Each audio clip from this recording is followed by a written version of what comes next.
बिस्मिल्लाहिर्रहमानिर्रहीम। अस्सलाम वालेकुम नाज़रीन, तकलीफ़ दे सूरत हाल से ही गुज़र रहे हैं। बाकी तो खैर वो कहते हैं ना, रूटीन की बातें हैं।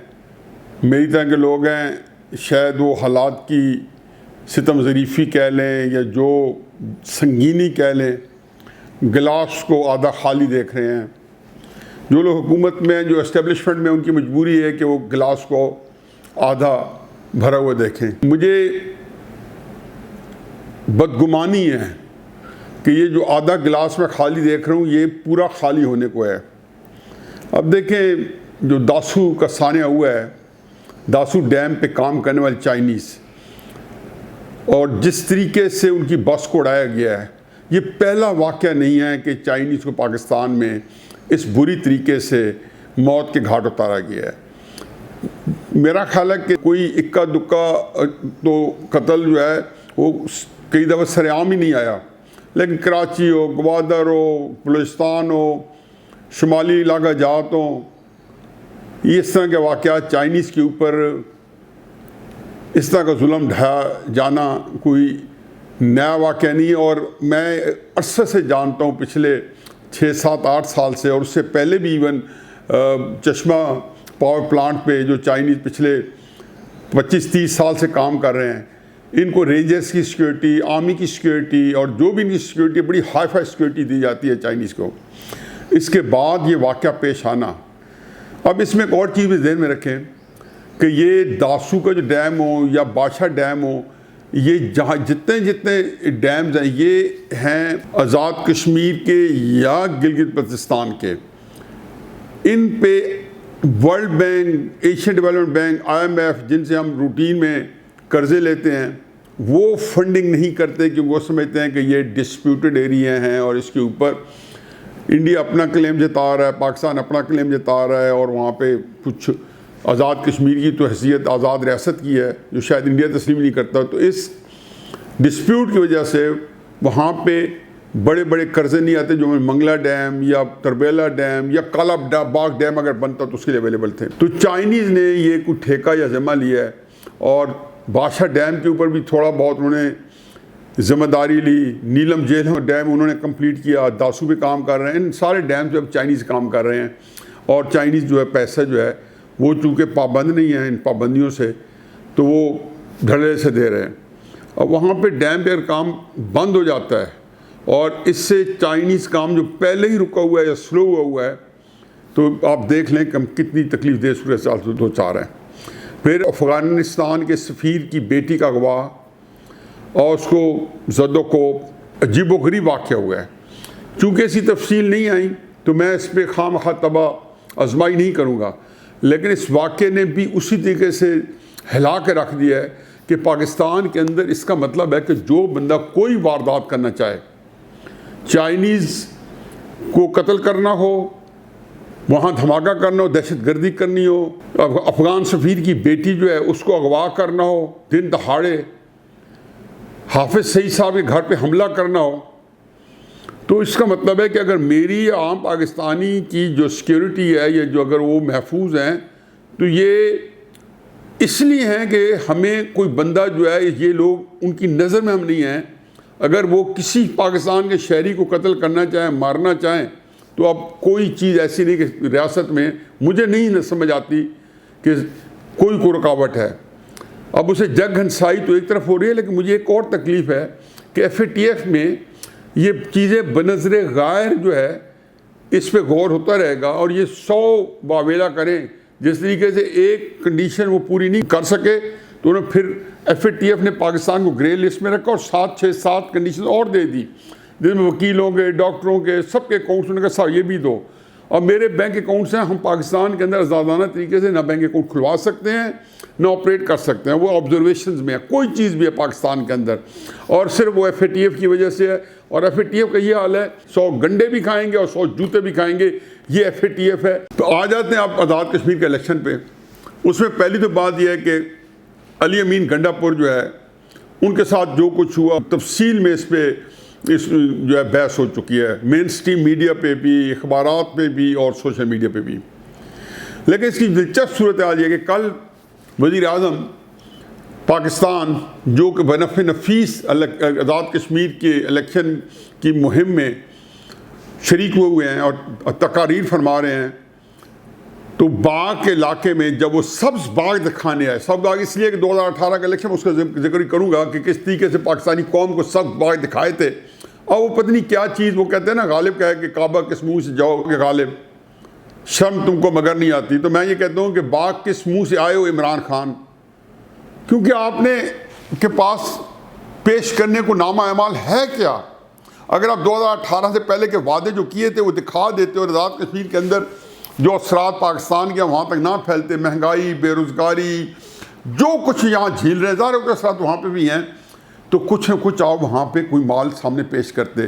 तो आपके नामा अमाल, वो कहते हैं ना कि शेख जो पहुँचे काबा में, अमाल न दारत, जिस माल के ताजर थे वो माल न दारत। आप क्या आज़ाद कश्मीर में पेश करने गए, क्या कहोगे? कि आप वहाँ पे 50 लाख घर बनाओगे, क्या कहेंगे? कि आप 1 करोड़ नौकरियाँ दोगे, क्या कहोगे? कि मैं IMF से कर्जा नहीं लूँगा, क्या कहोगे? कि जब डॉलर 1 रुपया महंगा होता है तो समझो हुक्मरान चोर हैं, यही कहोगे? ये सारे आप कर चुके हो। बार एनीवे, अली अमीन गंडापुर को आज़ाद कश्मीर की इंतज़ामिया ने, चीफ सेक्रेटरी ने उनको फ़ौरन आज़ाद कश्मीर से निकलने का हुक्म दे दिया। उन्होंने बड़ा आसान किया। उन्होंने कहा जी मैं, चूँकि हमें इमरान खान ने बताया है कि कानून की अमलदारी होनी चाहिए, तो इससे मैं जा रहा हूँ। बड़े आसान कर रहे थे, यानी कि मैं इलेक्शन कमीशन के हुक्म पे या किसी इंतज़ामी जो है हुक्मनामे की वजह से नहीं जा रहा हूँ, ये मेरी अपनी स्वाबदीद है, ये उनके पास चॉइस थी। खैर नहीं, वो चले गए। लेकिन जो तकलीफ दे और अजीब वाक़या हुआ कि वज़ीर आज़म अपने हेलीकॉप्टर बिठा के कल उनको बाग लेके आ गए और फिर उसे तकरीर करवाई। और तकरीर के बाद वो सिर्फ ये कहना चाहते थे कि मैं वही बात करूँगा कि जी तोते के साथ उस बेचारे की तालीम है ही नहीं, जो टीवी पे आकर ये कह रहे हैं कि कुलभूषण को नवाज शरीफ की हुकूमत ने छोड़ दिया जिसकी इंफॉर्मेशन ये हो। और मत भूलेंगे ये कश्मीर अमूर का वजीर हैं, बिल्कुल कोरा जाहिल अनपढ़ है। उसी शहद के साथ दुड़क जो भागने का जो मंजर है वजीर होते हुए KP सूबे के, उसको ही भूल जाएं। बैलेट बॉक्सेस को उठा के भागते भूल जाएं। छोटे अपने बच्चे को मेन हाईवे पे 12 साल के बच्चे से इलीगल ड्राइविंग कराते भूल जाएं। ये सारी चीज़ें क्योंकि इमरान खान के यहाँ सारा जायज़ है। मुझे सिर्फ तकलीफ ये है कि वज़ीर आज़म ने ये सिर्फ बताना था कि आपका कानून जाए, ये उसके ऊपर मैं थूकता नहीं हूँ। ये है वज़ीर आज़म मुल्क का जिसने आज़ाद कश्मीर जाके कानून की धज्जी उड़ाई और अली अमीन गंडापुर को वहाँ लेके गया, क्योंकि उसको वहाँ से निकलने का हुक्म दिया था, उसको दोबारा लेके गया और वहाँ पे उनके एक ज़ाती हेलीकॉप्टर साथ बैठ के और फिर तकरीर करवाई। और तकरीर ये करी कि मैं अगले दीवा सुनाता हूँ, तकरीर नहीं करूँगा। तो ये जाहिर है कि धूल झोंक रहे थे। अब इनका ट्रैक रिकॉर्ड देख लें, ये क्या कह रहे हैं। मुझे तकलीफ ये है कि इमरान खान साहब के साथ जो शुरू के जो लोग थे, जिसमें अकबर असबाबर है, ये लोग हकीकत में बहुत अच्छे लोग थे। ये 2011 के बाद जैसे पॉपुलर हुआ और एक ब्रीड नहीं आई, और उसके बाद हमारे इदारे जो हैं उन्होंने तो के लिए इखलाक और कोई तहजीब कोई चीज़ होती नहीं है। मैं बल्कि एक दिन जियो के साथ एक रिटायर्ड कर्नल हैं, कर्नल हाशिम डोगर साहब, यहाँ वज़ीर बहबूद आबादी हैं उसके पंजाब के अंदर, उनका एक दिन जियो के साथ देख रहा था तो मुझे उसने स्टन कर दिया कि जब उसने कहा कि 25 साल नौकरी के अंदर जो भी है MI की ISI की, तो उसमें वो पाकिस्तानियों की निगरानी करते रहे और फिर ये भी फरमाया कि मैं वज़ीर भी हूँ, मैं इलेक्टेड भी हूँ, मेरी भी निगरानी हो रही होगी, कहीं मैं इंडिया का एजेंट तो नहीं हूँ। तो पाकिस्तानियों, आप 22 करोड़ लोगों, आपके बारे में अभी ये तयन नहीं हो सका कि आप पाकिस्तानी हो या इंडिया के एजेंट हो। इसके ऊपर ये ISI और MI आपकी निगरानी कर रहे हैं। आप इस मुल्क में आज़ादी की सांस ले रहे हो, आपके ऊपर निगरानी हो रही है। इमरान खान साहब आईन और कानून को तोड़ने वाले या उनकी धज्जी उड़ाने वाले, ये उनका एक महबूब मुश्किल है। तहरीक इंसाफ के जो पुराने लोग थे, अब उनका भी दहन बिगड़ चुका है, उनके अंदर से भी झूठ निकल रहा है मुँह से। नए तो बोलते हैं जितने में शहबाज गिल लोग हैं, ये हो गए, इनके इखलाकियात में पता है, लेकिन पुराने जो लोग थे, जो बच्चे एक आइडियलिज्म के साथ आए थे, एक ख्वाब लेके आए थे। अब वो जब जाके डिफेंड करते हैं, झूठ बोलते हैं, क्या करें, अब मजबूरी है, अब उन्होंने झूठ बोले ही बोलना है, वो सारा डिफेंड कर रहे हैं। इमरान खान साहब ने सबकी ऐसी तैसी फेंक रख दी है। अब आप ये देख रहे हैं कि कानून के बारे में, जिसके बारे में कहते हैं कि हम अदालतों की इज्जत करते हैं, कई दफ़ा कह चुके हैं, क्योंकि उनको ये कहा गया कि जो कुछ करते रहो कहो कुछ और। इस्लामाबाद में एसपी जुनेजो, जो इस्लामाबाद के एसपी थे 2014 के धरने में, यहाँ गुलैल का कांच का गुंडारा लगा था और वो बंदा आईसीयू में कई हफ्ते रहा, मर सकता था, यानी कि उसको कत्ल करने की कोशिश की। फिर उसी उसके अंदर इनके ऊपर टेररिज्म का केस हुआ। ये प्रोक्लेम ऑफेंडर्स रहे, मफरूर रहे, इनके घर के बैठ चस्पा किए गए कागज, इन्होंने उसको लिफ्ट ही नहीं कराई। फिर उन्हीं दिनों इसके कोई वर्कर्स पकड़े गए किसी धरने के चक्कर में, ये थाने गए और वर्कर्स को वहां से छुड़वा के ले आए। जाहिर है इसके पीछे जो थी, जो ताकत थी, जो अंपायर्स थे, वो साथ मौजूद थे। इसलिए तो आपने देखा नहीं है कि जहां पे देखो वो रेंजर्स ने जो तैनात कर दिए गए थे एहतसाब अदालत के बाहर, और वजीरे दाखिला एहसन इकबाल को पता ही नहीं था। तो ये सारे थे कि उनको बता दिया गया था कि ये हदूद है आपके ब्लडी सिविलियंस के। इमरान खान साहब की ज़ाती जुर्रत न उठती, वो ये काम करते रहे। फिर छोड़े कि इफ्तिखार चौधरी साहब को ललकारा जाए, वो चीफ जस्टिस थे, क्योंकि उनको चीफ जस्टिस चाहिए साकिब निसार जैसा, उनको चीफ जस्टिस चाहिए जैसे हमारे उनके बाद के उनके आए लोग, और उन्होंने जिस तरीके से इंजॉय किया। फिर शहबाज शरीफ साहब पे इन्होंने हत्या की इज्जत कोई इल्ज़ाम लगाया, उन्होंने हत्या की इज्जत का दावा किया। इफ्तिखार चौधरी साहब ने इनके ऊपर 5 केसेस किए हुए हैं। मजाल है किसी जगह इन्होंने अदालत के एहतराम में जाके वहाँ सफाई दी हो। पार्टी फंडिंग केस के अंदर, फैसल वाउडा के केस के अंदर, जिस केस में देख लें किसी जगह पे जहाँ ये जेल इनके लिए मुकद्दर है, पूरी उम्र रहना है, इन्होंने एक जिसको कहें कोर्ट को, जो अदालत का रद्दी की टोकरी में फेंको है पाकिस्तान के अदालती निज़ाम को। और अदालतें देखें कितने ओबीडियंट सर्वेंट्स हैं कि मजाल है उन्होंने इस चीज़ को कभी थोड़ा सा भी बुरा बनाया हो। नैब को तो छोड़ दें, इसके साथ अगर उन्होंने अली अमीन गंडापुर को वहाँ पहुँचाया है तो कोई, मेरा ख्याल है कोई अनहोनी नहीं की। बाकी आज़ाद कश्मीर के इलेक्शन में ये जितनी बातें करेंगे इनके पास कहने कुछ नहीं है। NRO तो अभी जहांगीर साहब को NRO दिया है, मूना सिलाई साहब को वजीर बनाना पड़ गया है, जो कि पंजाब के सबसे बड़े डाकू थे। ये सारी बातें जो थी वो एक दफ़ा नहीं, इनका एक 4, 5, 6 साल से 7, 8 साल से रैट्रिक था, ये बार बार रिपीट करते थे। और शेख रशीद को चपरासी नहीं रखना था, एक लामतनाई सिलसिला है। बाकी ये है कि पाकिस्तान में जो इनकी कारकर्दगी है, मेरा ख्याल है कि मैं अगले जो वीलॉग है वो महंगाई पे करूँगा, और महंगाई करूँगा आम लोगों से पूछ के बताऊँगा कि इनके बारे में। कल अलबत्ता मुझे तहरीक इंसाफ के बहुत बड़े एक लीडर मिले जो एक बहुत बड़े हल्के को रिप्रेजेंट करते हैं। उन्होंने मुझे बताया कि हम हल्कों में नहीं जा सकते, और ये अंदर की कहानी है। चुनांचे इमरान खान साहब, आपने देख लिया कि कल जब आप आज़ाद कश्मीर पहुँचे और जब आज आप पहुँचे हैं, तो आप देख लें कि आपके जलसों के अंदर वो जो वल्वला जोश और खरोश था, जो कोई एक कोर ग्रुप था, वो अब गायब हो गया है। आपको अच्छी तरह पता चल गया है कि आपकी पॉपुलरिटी खर्च हो चुकी है, और इसके अलावा कोई चारा नहीं कि आप अली अमीन गंडापुर को ले जाएं और अपने आप को मुतमिन करें। वहाँ जाके तकरीर आपको ये है कि वो एब्सोल्युटली नॉट आपने कह दिया ना, तो मुझे पता है कि जो बंदे जो बैठे होंगे ना आगे, क्योंकि मुझे तो अंदर की चीज़ पता है क्या माहौल होगा।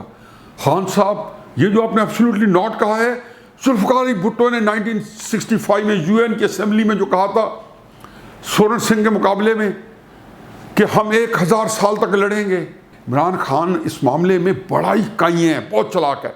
उसने फिर असेंबली में तकरीर की, उसी एब्सोल्युटली नॉट को फैला के, और रगे यहाँ से फूली हुई हैं और इखलास झलक रहा है।